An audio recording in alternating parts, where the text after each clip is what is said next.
Chemical engineering से अगर आप गेट एग्ज़ाम लिख रहे हो और आप ये जानना चाहते हो कि इंजीनियरिंग मैथमेटिक्स के अंदर हमें कौन से चैप्टर्स पढ़ने हैं और कौन से चैप्टर्स छोड़ने हैं, मोर ओवर टॉपिक स्पेसिफिक जानना चाहते हो, तो ये वीडियो आपके लिए है।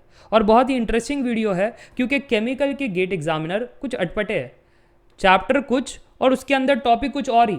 तो जो स्टूडेंट्स ध्यान से सिलेबस को नहीं देखते ना, वो फिर फंस जाते हैं। तो उसी के बारे में आज चर्चा करेंगे। वैसे गेट 2024 ISC बैंगलोर के ऑफिशियल वेबसाइट से ही मैंने ये सिलेबस लिया है और आप भी डाउनलोड कर सकते हो और यहाँ पर देख सकते हो दैट इंजीनियरिंग मैथमेटिक्स के अंदर linear algebra, calculus, differential equation, complex variable, probability statistics, numerical method, 6 chapter दिखाई दे रहे हैं।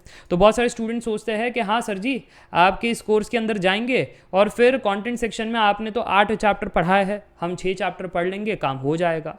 इतना इजी नहीं है। उसी के बारे में आज डिस्कस करने वाला हूँ। सबसे पहले लीनियर अलजेब्रा।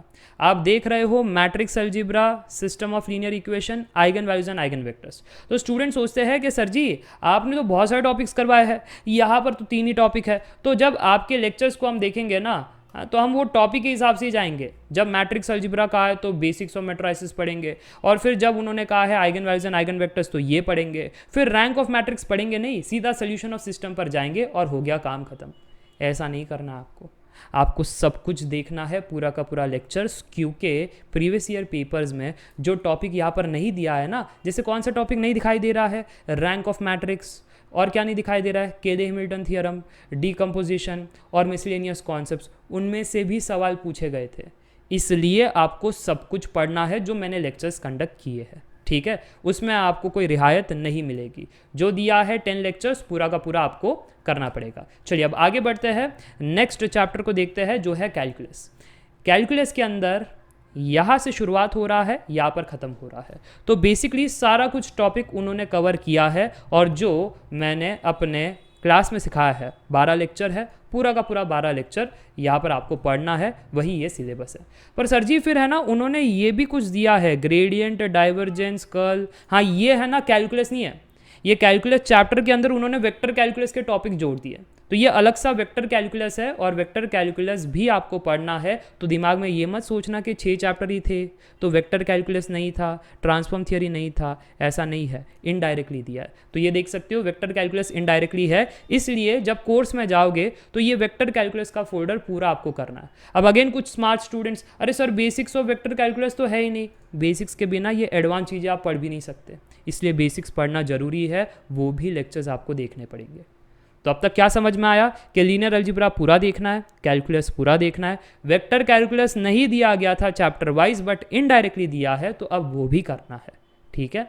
अब आगे बढ़ते हैं, डिफरेंशियल इक्वेशन। तो डिफरेंशियल इक्वेशन में सब कुछ है, ordinary, partial differential equation, mix है, तो पूरा का पूरा करना है। अगेन उसमें भी कोई आपको रियायत नहीं है, ये डिफरेंशियल इक्वेशन का फोल्डर पूरा करना। पर इसके अंदर कैच है, अब देखो छोटू से मैं लिख दिया लैप्लास ट्रांसफॉर्म, ये डिफरेंशियल इक्वेशन का पार्ट नहीं है, ये एक्चुअली ट्रांसफॉर्म थियरी चैप्टर का पार्ट है। और ट्रांसफॉर्म थियरी के अंदर 2 टॉपिक है, Laplace transform, Fourier series. Transform theory as in एक चैप्टर आपको नहीं दिया गया है, पर लैप्लास ट्रांसफॉर्म जब यहाँ पर लिखा गया है तो अब आपको कोर्स के अंदर जाना है, ये वाला फोल्डर ओपन करना है, लेक्चर्स में जाना है और फिर पार्ट 1, 2, 3, 4 तक ही करना है, उसके आगे नहीं जाना है। फूरियर सीरीज पार्ट 1, पार्ट 2 ये नहीं पढ़ना है। क्यों सर जी? क्योंकि फूरियर सीरीज पूरे के पूरे सिलेबस में यहाँ पर मेंशन नहीं किया गया है, तो फूरियर सीरीज छोड़ सकते हो। ये बेनिफिट आपको केमिकल वाले स्टूडेंट्स को मिल गया है, ठीक है। तो ओमिट के अंदर मैंने लिखा भी है, क्या चीज़ ओमिट हो गई है, फूरियर सीरीज ओमिट हो गई है। चलिए अब आगे बढ़ते हैं, 4th चैप्टर को देखते हैं जो है complex variable. Again complex variable मैंने सब कुछ सिखाया है पर आपको सब कुछ नहीं पढ़ना है। क्यों?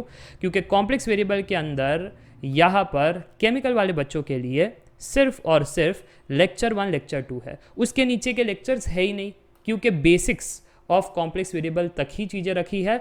Derivatives and integration in complex variable नहीं है आपके सिलेबस में, ये ओमिट है, तो पढ़ना भी मत, तो छोड़ सकते हो। फिर है प्रोबेबिलिटी एंड स्टैटिस्टिक्स, जो पूरा पढ़ना है, लीनियर रिग्रेशन तक पढ़ना है, यानी जितना लेक्चर लिया है पूरा देखना है, न्यूमेरिकल मेथड भी पूरा पढ़ना है जितना मैंने लेक्चर लिया है। तो अब कंक्लूजन ये हुआ कि सर जी पढ़ना क्या है वो बहुत सारी चीज़ है, छोड़ना क्या है उस पर फोकस करते हैं। Fourier series transform theory chapter के अंदर छोड़ दीजिए। कॉम्प्लेक्स वेरिएबल के अंदर derivative in complex variable, integration in complex variable छोड़ दीजिए। और क्या छोड़ना है? और कुछ भी नहीं छोड़ना है, बस ये 2 चीज़ें छोड़नी है। फिर आपको जो भी यहाँ पर फोल्डर में कंटेंट दिखाई दे रहा है पूरा का पूरा आपको पढ़ना है। इतनी सी बात है। क्लियर? तो चलिए आज के लिए बस इतना ही। Meet in the next video. Till then take care, bye bye for now, see ya bye.